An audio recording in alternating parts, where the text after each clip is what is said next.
Hi, so my name is Julian Kostov, originally Julian, and that's really my personality is a Yuli. I'm a Yuli. So I was born in Varna, Bulgaria. It's a beautiful city on the Black Sea coast. I grew up there.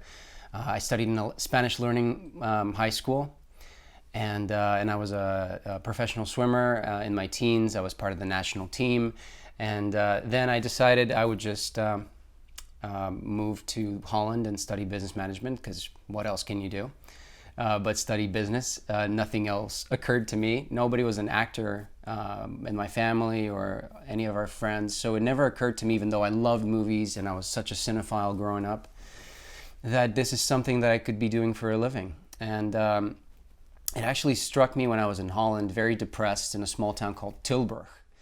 And I studied there I was studying business management there, and I was so depressed I wouldn't leave my house. I would just watch movies over and over again, and The Dark Knight was one of those movies that kind of inspired me to, it kind of clicked for the first time. I was like, oh, acting's a profession that I could maybe do. And so I watched Heath Ledger's performance over and over again, to the point where I learned the text, the monologues that he was doing. So back then we didn't have selfie cameras, but I was doing videos of myself performing the Joker from The Dark Knight, and I got really inspired, and I was like, you know what? I might be good at this acting thing. And so I decided to move to London and pursue it, and I guess it's now been 9 years since then, since I decided to do that, and it's kind of worked out all right. I moved to London. I pretended that I told my parents that I was moving to London because my English was downgrading in Holland, and I was like, no, I need to move to London because I hate the small town that I live in.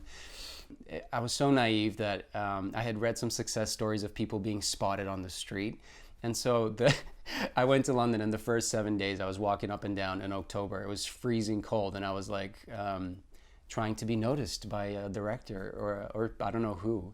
Of course, that didn't happen. So I got wise very quickly. I was like, okay, London's a big city. It's a lot of people. Like, I'm not going to get, spotted like that. I need to become an extra. And then when I'm on set, the director's going to spot me and offer me a lead part in the movie. And so I became an extra in a tandoori commercial for a tandoori restaurant.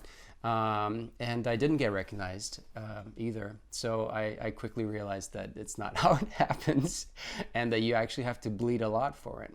And so that's what I've been doing since. I've been studying. It's been a lot of trial and error. I never went to drama school. I just started studying in the studio system years after I decided to be an actor, because I thought I'm like a natural. So bad. Like, my first 3 short films that I booked, I was terrible in them, and I was watching them through the door. I was like, no, cringy as hell.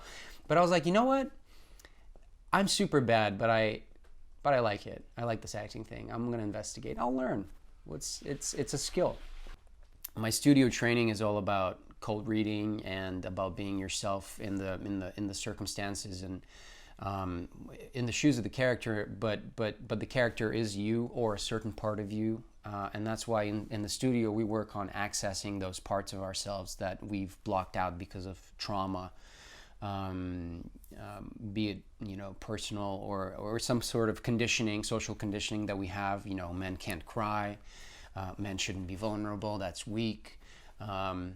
You should bottle everything up, and I disagree with that. And I think acting has really, and specifically this training that we've been doing at AMAW in London has really shaped me in my early 20s to get rid of all of that nonsense with that bullying was a big deal for me up until I was 22, 23, 24. I started phasing it out and working on it, and actually through scenes. It's kind of like psychodrama. I think there's a method of in psychiatry where they make you act out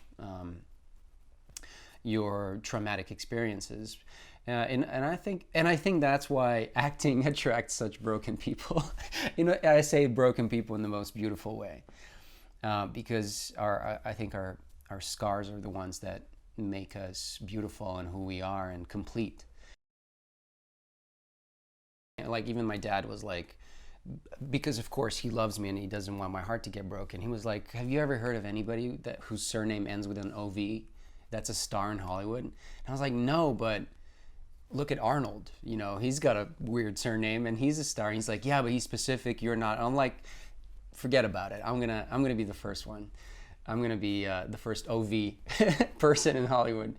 I've kind of always believed that it's possible, and just because something hasn't been done doesn't mean it's not possible. That's just the stupidest sentiment ever, that it can't happen. So, but it was difficult, and especially going through it, it felt really hard. But looking back at it, it feels like a breeze, but it wasn't during doing it. Like, you know how they say life makes sense backwards, not forwards.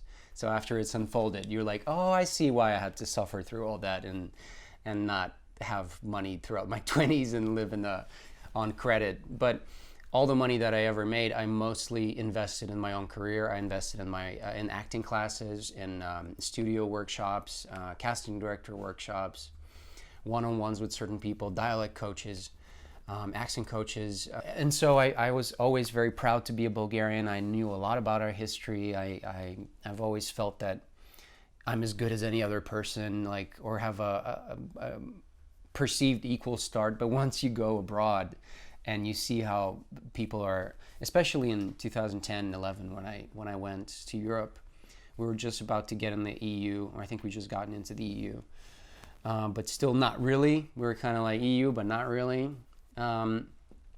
So I started, saying, "Oh, I'm from Bulgaria," and people would be like they would immediately change.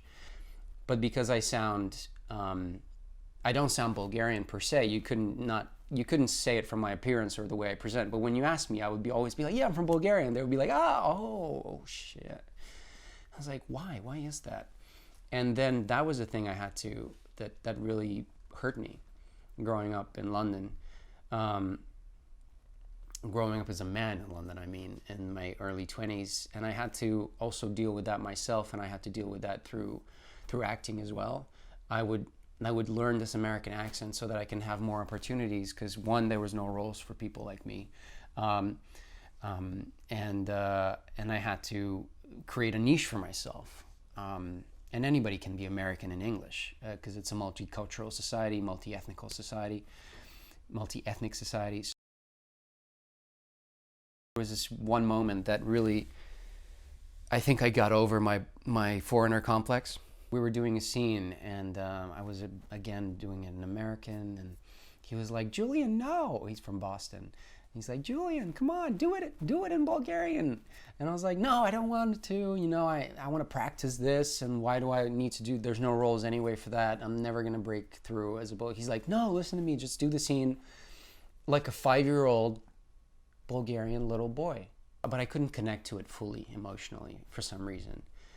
I was playing the scene and all that stuff, and then he's like, "No, do it as a 5-year-old scared ass lonely boy."